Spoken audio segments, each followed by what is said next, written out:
கடவுளுடன் காலை வணக்கம்.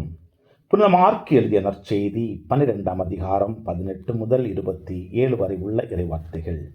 அக்காலத்தில் உயிர்த்தெழுதல் இல்லை என்னும் கருத்துடைய சதுசேயர் இயேசுவை அணுகி, போதகரே, ஒருவர் மகப்பேறின்றி தம் மனைவியை விட்டுவிட்டு இறந்து போனால் அவரை கொழுந்தனே மனைவியாக ஏற்றுக்கொண்டு சகோதரருக்கு வழி மரபு உருவாக்க வேண்டும் என்று மோசே தமக்கு எழுதி வைத்துள்ளார். சகோதரர் 7 இருந்தனர். மூத்தவர் ஒரு பெண்ணை மணந்து மகப்பேறின்றி இறந்தார். இரண்டாமவர் அவரை மணந்து அவரும் மகப்பேறின்றி இறந்தார். மூன்றாம் அவருக்கும் அவ்வாறே நிகழ்ந்தது. 7 பேருக்கும் மகப்பேறு இல்லாமற் போயிற்று. அனைவருக்கும் கடைசியாக அப்பெண்ணும் இறந்தார். அவர்கள் உயிர்த்தெழும் போது அவர் அவர்களுள் யாருக்கு மனைவியாக இருப்பார்? ஏனெனில் 7 அவரை மனைவியாக்கி கொண்டிருந்தனரே என்று கேட்டனர். அதற்கு இயேசு அவர்களிடம், உங்களுக்கு மறைநூல் தெரியாது, கடவுளின் வல்லமையும் தெரியாது.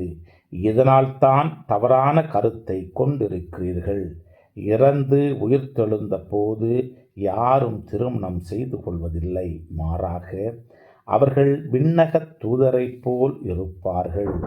இறந்தோர் உயிருடன் எழுப்பப்படுவதை பற்றி மோசேயின் நூலில் முட்புதர் பற்றிய நிகழ்ச்சியில் இவ்வாறு வாசித்ததில்லையா? ஆபிரகாமின் கடவுள், ஈசாக்கின் கடவுள், யாக்கோபின் கடவுள் நானே என்று கடவுள் அவரிடம் சொன்னாரே. அவர் இறந்தோரின் கடவுள் அல்ல, மாறாக வாழ்வோரின் கடவுள். நீங்கள் தவறான கருத்து கொண்டிருக்கிறீர்கள் என்று கூறினார். கிறிஸ்துவின் நற்செய்தி. இந்த நாள் இனிய நாளாக அமைய வாழ்த்துக்கள். பல பல பல புதுமைகள், பெருமைகள், இனிமைகள் இறங்கிய நல்ல நாள், ஒரு நல்ல நாள், நம் தேவன் தந்த நாள். இது நல்ல நாள், ஒரு நல்ல நாள், நம் தேவன்